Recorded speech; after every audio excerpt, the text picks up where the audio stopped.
데이터 분석과 함께하는 공모주 투자 당장TV입니다. PCB 검사 장비 업체인 바이옵트롭의 청약이 11월 9일 화요일에서 10일 수요일까지 예정이 되어 있습니다. 코넥스 이전 상장 기업인데요. 과연 청약할 만한 종목인지 오늘 영상에서는 바이옵트롭의 기업 및 공모가 분석을 해보도록 하겠습니다.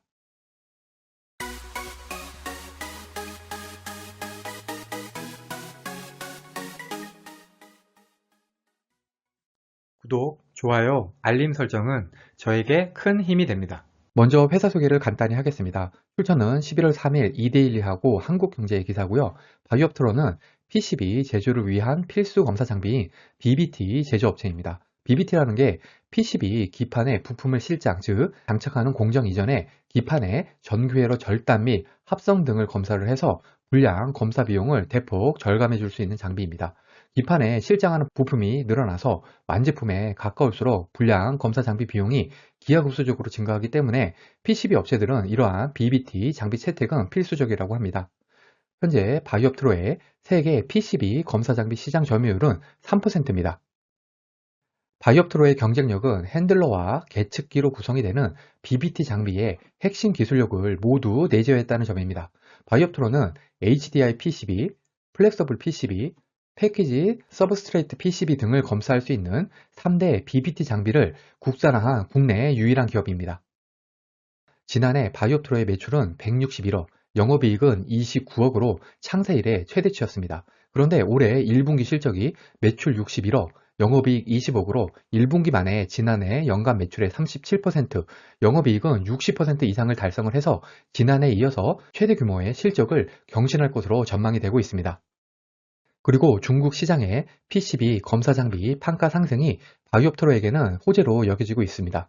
현재 PCB의 80% 이상이 생산이 되고 있는 중국, 베트남, 대만 등 동아시아 지역을 중심으로 지난 5년 동안 저가 전략을 통해서 시장 점유율을 확보를 했는데 이제 PCB 검사 장비 판가가 상승이 되다 보니까 바이옵트롭의 판가도 높일 수 있는 발판이 마련이 된 셈이죠. 또한 최근 고도화된 PCB 출시 그리고 반도체 시장에 가파른 성장이 이루어지는 가운데 바이옵트로 역시 반도체 검사 장비 사업 경쟁력을 강화를 해서 지속적으로 성장을 할 계획입니다. 좀 더 자세히 살펴보면 이번 상장을 통해 마련한 자금으로 고부가 가치 제품을 개발을 하고 캐파를 증설함으로써 글로벌 반도체 부품 검사 측정 장비 전문 제조 기업으로 도약하겠다는 포부를 갖고 있습니다. 캐파 같은 경우에는 현재 월 생산 가능 장비 수가 7대에서 10대인데 이것을 20대에서 30대까지 늘릴 계획이라고 합니다. 종합해보면 저가 공략을 통한 시장 점유율 확보, 판가 상승과 생산 능력 증대에 따른 지속적인 성장 가능성이 바이옵트로가 지닌 핵심 포인트라고 할 수가 있겠습니다.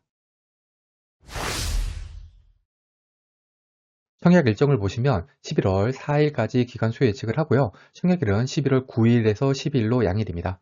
환불일이 11월 12일로 환불일까지 2일입니다. 상장일은 11월 18일로 예정이 되어 있습니다. 바이옵트로는 트윈과 청약이 겹칩니다. 원래는 SN상선 환불금으로 바이옵트로 청약이 가능했는데 SN상선이 공모 철회를 했죠. 바이옵트로 환불금으로는 마인즈렉과 RBW 청약이 가능합니다. 공모가를 보면 밴드가 7,500원에서 8,500원인데요. 저는 공모가 상단인 8,500원으로 계산하겠습니다. 공모가는 PER로 계산했고요. 비교회사들의 단기 순이익은 21년 반기 기준 최근 12개월 순이익으로 계산이 되었습니다. 이렇게 해서 계산된 비교회사 평균 PER은 18.02배입니다.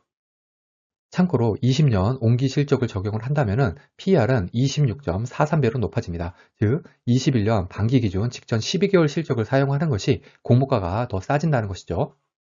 바이옵트로 역시 21년 반기 기준 직전 12개월 순이익으로 공모가를 산정을 했습니다. 이렇게 해서 계산된 주당 평가가액은 12,289원이고요. 여기에 할인율 30.83%에서 38.97%를 곱하면 희망 공모가의 밴드인 7,500원에서 8,500원이 나옵니다. 바이옵트로의 상단 평균 할인율인 30.83%는 2021년 이후 상장한 코스닥 기업들의 평균 상단 할인율이 23.70%인 점을 고려할 때 훌륭한 수준의 할인율이라고 생각이 됩니다. 그러면 비교회사는 타당하게 선정되었는지 살펴보겠습니다. 증권신고서에서는 19년 온기 그리고 20년 온기 기준으로 PCB 관련 매출 또는 PCB가 사용되는 반도체 검사 장비 부문 매출 비중이 총 매출의 20% 이상의 회사 중에서 비교회사를 선정했다고 되어 있습니다. 그런데 바이옵트로 같은 경우에는 PCB 검사 장비 업체인데 PCB 관련 매출 업체를 포함시킨 것은 조금 이상하지 않나요? 아무튼 이렇게 해서 선정된 비교회사는 테크윙, TLB, 마이크로 컨덴솔, DAP 이렇게 4개 회사입니다. 비교회사들의 사업 부분을 보면 테크윙은 반도체 시험 및 검사 장비, TLB와 DAP는 PCB 제조업체고요. 마이크로 컨덴솔은 메모리 반도체 테스트용 모듈 소켓 제조업체입니다.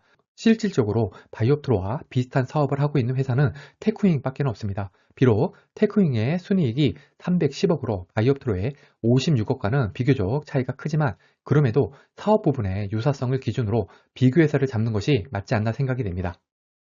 비교회사 중에서 사업 유사성이 있는 테크윙의 PER 13.15배를 적용하면 공모가는 밴드 상단 기준으로 8,500원에서 6,200원으로 낮아질 수가 있습니다. 밴드 하단인 7,500원보다도 낮은 가격이 되는 거죠. 그런데 사실 바이옵트로의 공모가는 비교회사 선정이 문제가 아닙니다.